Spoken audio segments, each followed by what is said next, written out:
tepat kamu pegah kan yang betul-betul yang pelemah hak media macam kan. Tapi ku yang kali kamu jauh orangnya betul-betul je dapat. Dan ku yang kata dalam bukunya harap segera direalisasikan. Baik benderanya. Tak cai karo darah orang Aceh. Baik dengan benderanya ya bahu-bahu ada kamarnya. Tapi dengan benderanya kamu perlu dia pendampingi dengan bendera merah putih. Pimpinan DPR, benderanya di dalam. Nyo diseksa urusi kamu, pimpinan. Diperkosa, digantung, diculik. Baik urinah maupun uragam. Darah ban Sigom Aceh dalam benderanya. Pimpinan, baik coba-coba gantung benderanya. Nyo, Samandang yang gantung benderanya. Bangsa Aceh lawan kerja. Yang mana jam? Hidup Bangsa Aceh! Nyo, nak dua krek tiang bendera yang dipegang kempeng rakyat Aceh.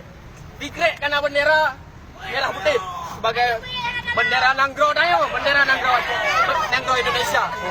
Sabuk tu nak tiang.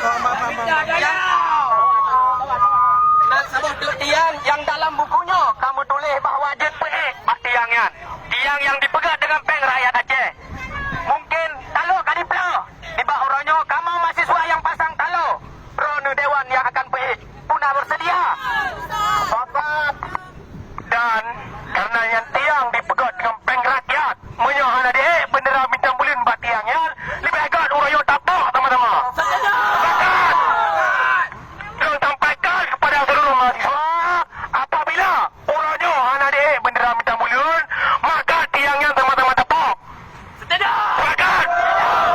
Ada orang Aceh yang ikhlas nak tiangan apabila bendera merah putih adik. Apabila bendera bintang bulannya hanya berdampingi dengan bendera merah putih. Pakat budi. Pakat. Menyana dia tiangan tapuk tak panjau.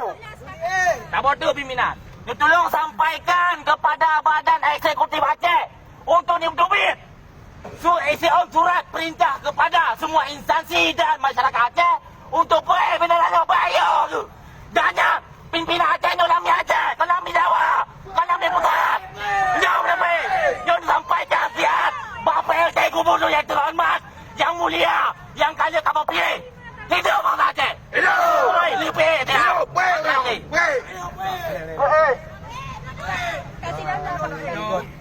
Tahu aku kabar pengen kita jangan mati bangsa orang. Ayah kamu nampak aku mula orangnya. Baik. Dan dia ulah buku ambak. Tua dwelling tadi ayu. Kita lihat nama ayu. Tadi dulu. Direkam mecut. Assalamualaikum warahmatullahi wabarakatuh. Lima Bengah tanggal 15 Agustus tahun 2020. Kamu mahasiswa menyerahkan bendera bintang bulannya kepada DPR bukan cuma untuk foto-foto bersama kan, tapi kamu berharap untuk dia dapat